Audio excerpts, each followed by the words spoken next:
I hadn't expected my mother's call to ruin my day, but that's exactly what it did. I'm Tessa Morris, 38, head of marketing at Prime Global Solutions. After my divorce from Mark last year, I'd finally started feeling like I had my life together. My apartment was paid off, my career was thriving, and for once, I was focusing on myself. The phone rang while I was reviewing quarterly projections. Mom's name flashed across my screen, and I smiled. That smile vanished the moment I answered. "Tessa, your father and I will have our 40th anniversary in 3 weeks," she announced without even saying hello. "We're having it at home because your Aunt Marge hates restaurants. We've decided what you'll give us." I sighed heavily, leaning back in my office chair. The last time they decided on a gift, it was a trip to Hawaii for Christmas. I'd spent over $5,000 on that vacation, telling myself they deserved it after supporting me through college. "What is it this time, Mom?" I asked, massaging my temple. "A country house," she said casually, like she was asking for a box of chocolates. "I'm sorry, what?" I nearly dropped my phone. "I think I misheard you." "A country house," she repeated firmly. "Your father, Todd, Melanie, and I talked it over. You earn good money, you're single, you've paid off your apartment. You should buy us a country house where we can all relax, your father and I, Todd and his wife and kids, Melanie and her family." My younger siblings, Todd and Melanie, had always been my parents' favorites.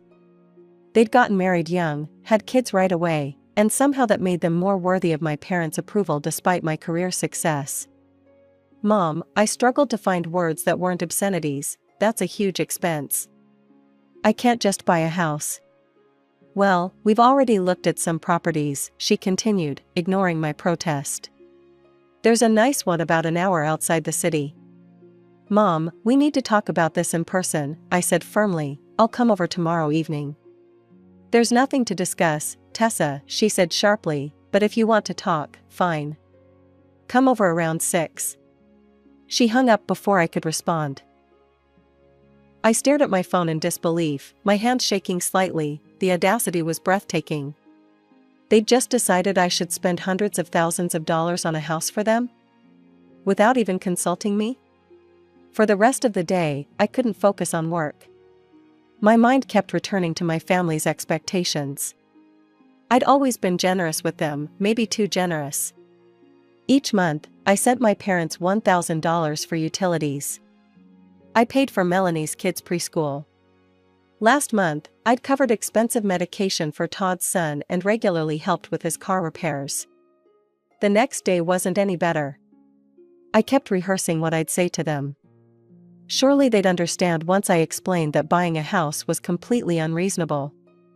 I left work early, my stomach in knots as I drove to my parents' suburban home. When I arrived, I was surprised to find Todd's and Melanie's cars already there. I hadn't expected an ambush. Mom opened the door with a tight smile that didn't reach her eyes. Dad sat in his recliner, nodding curtly at me instead of his usual bear hug. Todd and Melanie were on the couch, both looking at me with expectant expressions. "Hi everyone," I said, trying to keep my voice light. I noticed they hadn't set a place for me at the dinner table, though they'd clearly just eaten. I thought we could talk about the anniversary gift.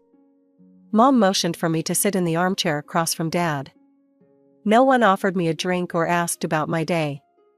"Look," I started, "I've been thinking about the anniversary gift. I can contribute $25,000, if Todd and Melanie add what they can, we could get you both a new car instead, your Camry is getting pretty old." The silence that followed was deafening. Todd and Melanie exchanged glances. "We can't contribute large sums," Todd finally said, "we have families, kids." "Unlike you." Melanie nodded, "We've already pitched in together for our gift.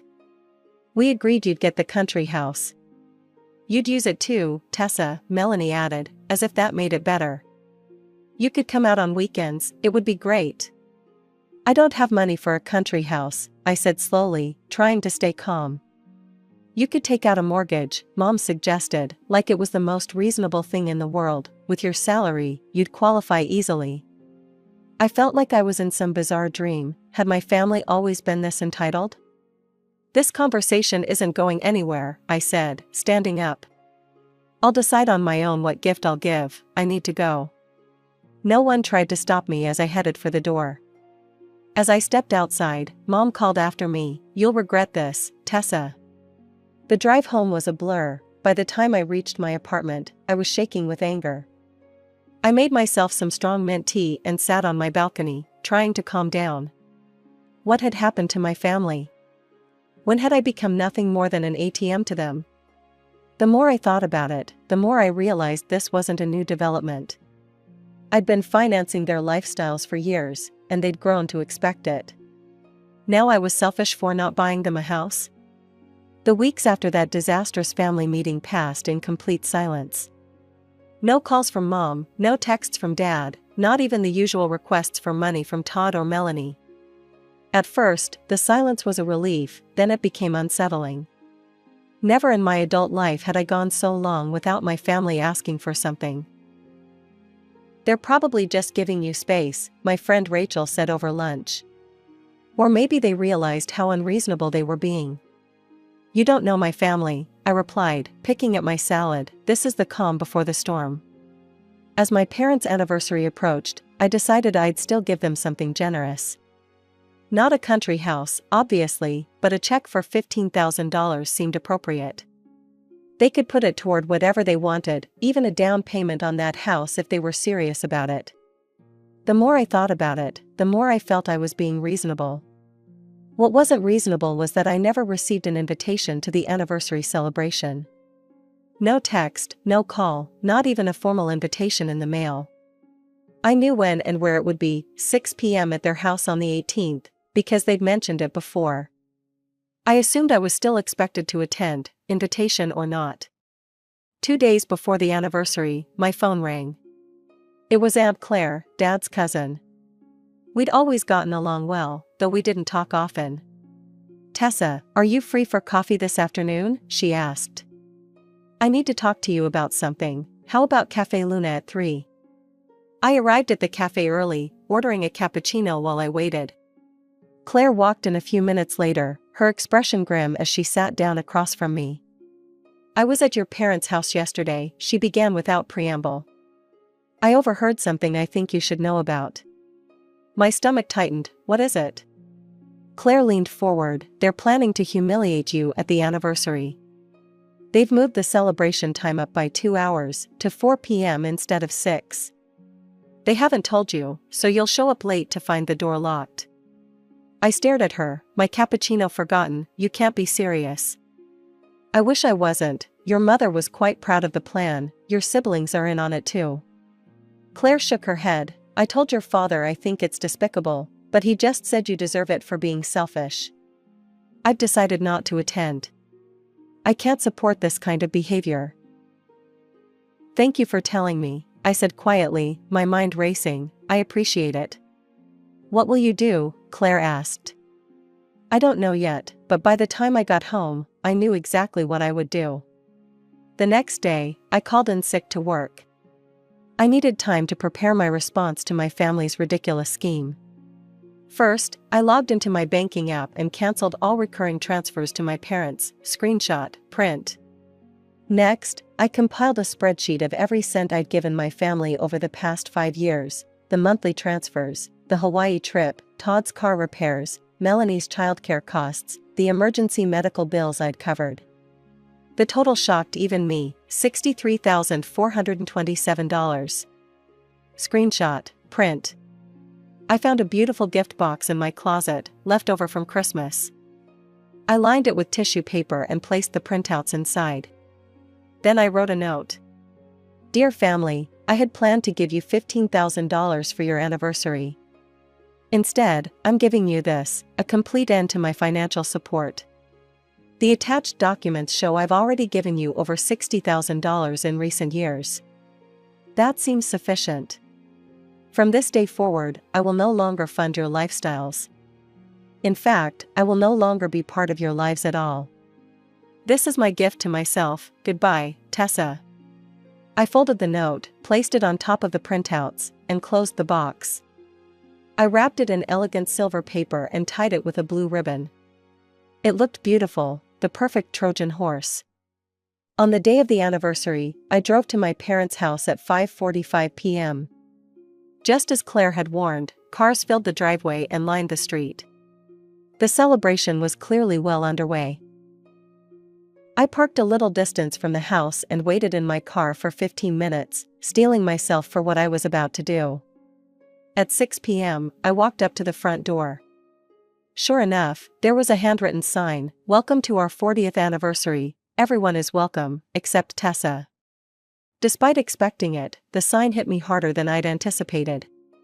These were the people who were supposed to love me unconditionally. Instead, they'd planned this childish, cruel exclusion because I wouldn't buy them a house. I didn't knock or try to enter.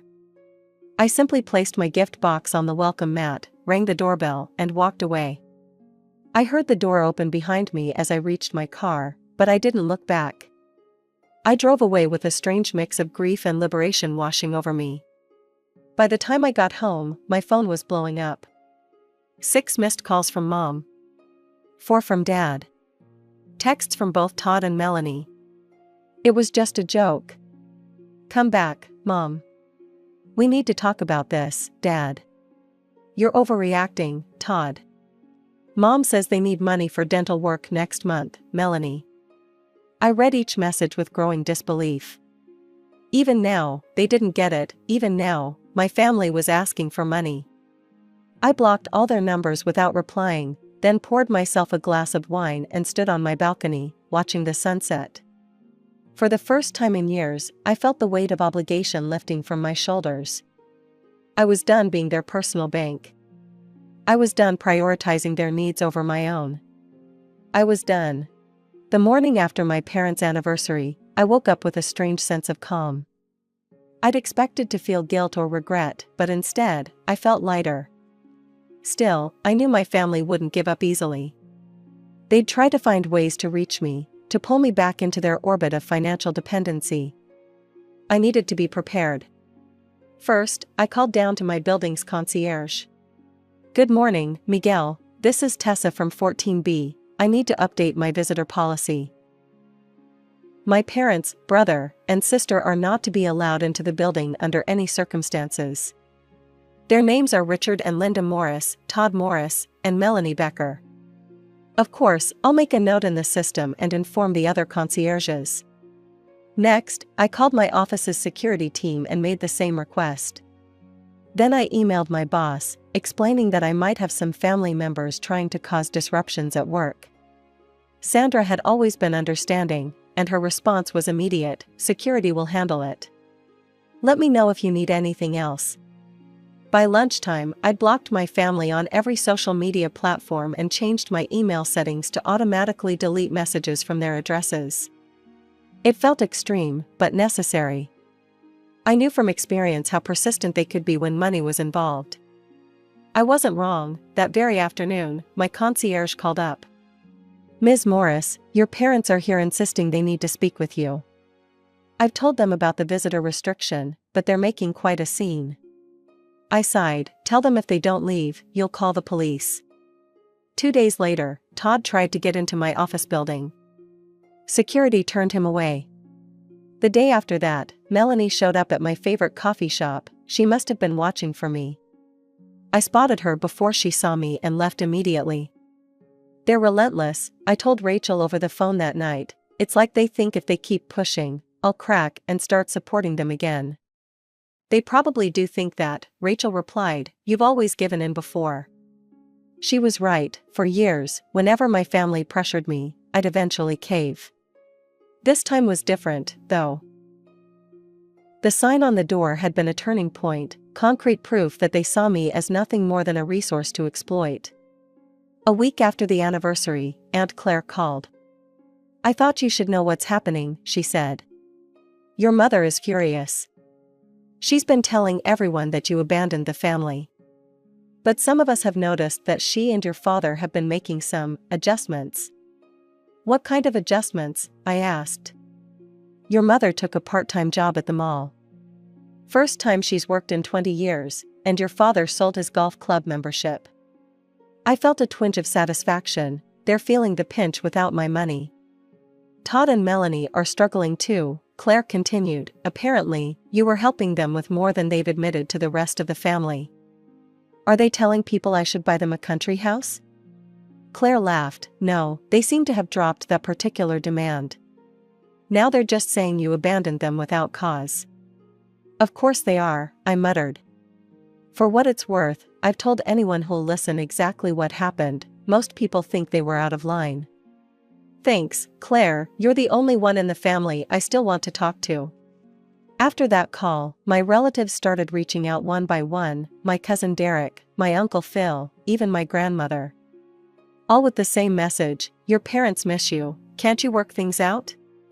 I gave them all the same answer. When they apologize sincerely and stop expecting me to fund their lifestyle, we can talk about rebuilding our relationship. None of them called back. As weeks turned into months, the attempts to contact me became less frequent. My family began to accept that I was serious about my boundaries. Meanwhile, something unexpected was happening. I was discovering who I was without the constant drain of family obligations. With the extra money I was saving, I booked a 2-week vacation to Portugal, somewhere I'd always wanted to visit but had never prioritized because vacation funds usually went to helping my family. I joined a pottery class on Wednesday nights, something I'd been interested in for years but never had time for between work and family demands. Most significantly, I started dating again. After my divorce from Mark, I'd convinced myself I was better off alone. The truth was, I'd been too busy taking care of my family to put energy into my romantic life. I met Alex at my pottery class. He was terrible at making pots. His first attempt looked more like a deflated football than a bowl, but he made me laugh. After class, he asked if I wanted to grab coffee. I should warn you, he said as we settled at a cafe table, I'm not just bad at pottery. I'm bad at most artistic endeavors, but I keep trying new things anyway. I smiled. I admire that. I've spent too many years not trying new things. Our coffee date turned into dinner. Dinner turned into weekend hikes. Soon, we were seeing each other regularly. Alex was different from anyone I'd dated before, thoughtful, independent, and completely undemanding. He never asked me for anything except my time and attention. One evening, about 3 months after I'd cut off my family, Alex and I were cooking dinner at my apartment when my phone rang. It was a number I didn't recognize, but I answered anyway. Hello? Tessa, it's Mom. I nearly dropped the phone. She must have been calling from a friend's number to get past my blocks. I have nothing to say to you, I said coldly, preparing to hang up. Wait, she cried, please, just listen, we're struggling, Tessa. The utilities are past due, and your father's prescription costs went up, we need your help. I closed my eyes, feeling the familiar pull of guilt. For a moment, I almost wavered. Mom, I spent years helping you all, years. And you repaid me by demanding I buy you a house, then trying to humiliate me when I refused. I'm done. But we're family, she insisted, her voice breaking. Family helps family.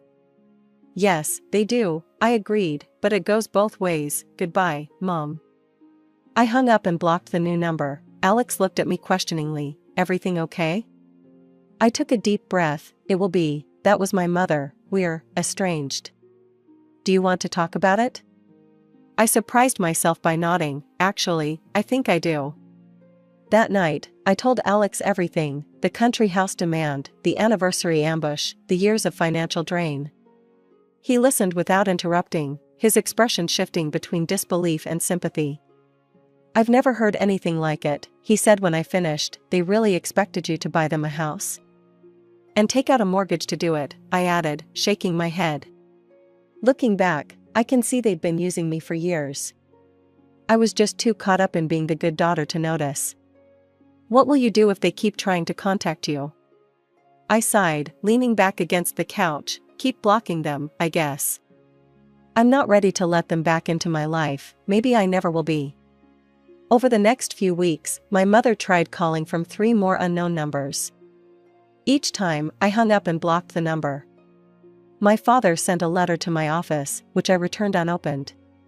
Todd showed up at my pottery class one evening. He must have followed me there, but I walked out before he could approach me. Each attempt at contact only strengthened my resolve.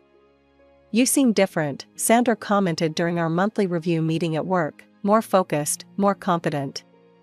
Whatever changes you've made in your personal life, they're reflecting positively on your work." She was right. Without the constant stress of my family's demands, I was thriving professionally. My team had just landed 2 major accounts, and I was being considered for a promotion to VP of Marketing. "I've made some difficult but necessary decisions," I told her, set some boundaries that were long overdue. "Well, keep it up," she said with an approving nod. "The executive team has noticed." 6 months after cutting ties with my family, I took Alex to Portugal with me. We spent 2 glorious weeks exploring historic cities, lounging on beaches, and eating incredible food. I didn't check my work email once. I didn't worry about what emergencies might be happening back home. I was fully present, fully engaged with the experience. As we walked along the beach under a star-filled sky, I realized I was happy. Not just temporarily pleased or briefly content, but deeply, fundamentally happy. I'd broken free from the toxic dynamic that had defined so much of my adult life, and in doing so, I'd discovered who I really was. When we returned home, a familiar anxiety began to creep back. My parents' attempts to contact me had lessened, but they hadn't stopped entirely. I was constantly bracing for the next ambush, the next guilt trip. "You need to talk to someone professional about this," Rachel suggested over brunch one Sunday. "A therapist could help you process everything and move forward." I was skeptical at first. I'd always prided myself on being self-sufficient, on handling my problems alone. But Rachel was persistent, and eventually, I made an appointment with a therapist she recommended. Dr. Levine was a woman in her 50s with kind eyes and a no-nonsense manner that immediately put me at ease. During our first session, I found myself pouring out everything, not just the country house incident, but years of feeling like I was never good enough, never doing enough for my family. "What you're describing is financial abuse," she said after listening carefully. "Your family was exploiting you economically, and when you refused their increasingly unreasonable demands, they tried to punish you emotionally." "Financial abuse?" I repeated, surprised by the term. I thought that was something that happened in marriages. "It can happen in any relationship where there's a power dynamic," she explained. "In your case, they wielded emotional power, the threat of withholding love and approval, to extract financial resources from you." Something clicked into place as she spoke. I wasn't being selfish by cutting them off, I was protecting myself from abuse. Over the next few months, therapy helped me process my guilt and anger. I learned to recognize the manipulation tactics my family had used, and I began to understand why I'd been so susceptible to them. Most importantly, I learned that I didn't need to feel responsible for my family's financial well-being. They were adults who had made their own choices. Around the 1-year mark of my family estrangement, Aunt Claire called with news. "Your mother quit her job at the mall," she told me. "Your father's fixed up the old Camry instead of buying a new car. Todd moved to a smaller apartment, and Melanie's husband took a second job." "Are they still bad-mouthing me to everyone?" I asked. Claire hesitated. "Less than before. I think they're starting to realize how much they depended on you. Your mother even admitted to me that asking for the country house was perhaps too much." I snorted. "Perhaps?" "It's not an apology," Claire acknowledged, "but it's the closest I've heard to one." I didn't respond to this information immediately. I let it sit with me, discussing it with Dr. Levine in our next session. "Do you want to reconnect with them?" she asked. I considered this carefully. Not yet, maybe not ever on the same terms as before. If they genuinely apologized and respected my boundaries going forward, I might consider limited contact. But I won't go back to being their ATM. "That sounds like a healthy position," she nodded approvingly. That evening, Alex and I sat on my balcony, watching the city lights come on as dusk fell. We'd been dating for nearly 9 months, and he'd recently moved some of his things into my apartment. It wasn't official cohabitation yet, but we were heading in that direction. "My aunt says my family is struggling to adjust to life without my financial support," I told him. How do you feel about that? I took a sip of wine, considering, vindicated, honestly, they took me for granted for so long. Now they're discovering that actions have consequences. And if they apologize? Try to make amends? I don't know, I admitted, I'm not sure I could ever trust them again. But I've learned something important this year, I don't have to decide everything right now. I can take my time, see how I feel as more time passes. Alex smiled, squeezing my hand. That's the Tessa I know and love, taking care of herself first. Love, he'd said it casually, but it hung in the air between us. I smiled back at him, feeling that deep happiness again. I love you too, I said softly. Looking out at the city skyline, I felt at peace with my decisions. I had built boundaries, protected myself from those who would drain me dry, and created space for real love and connection. My bank account was healthier, yes, but more importantly, so was my heart.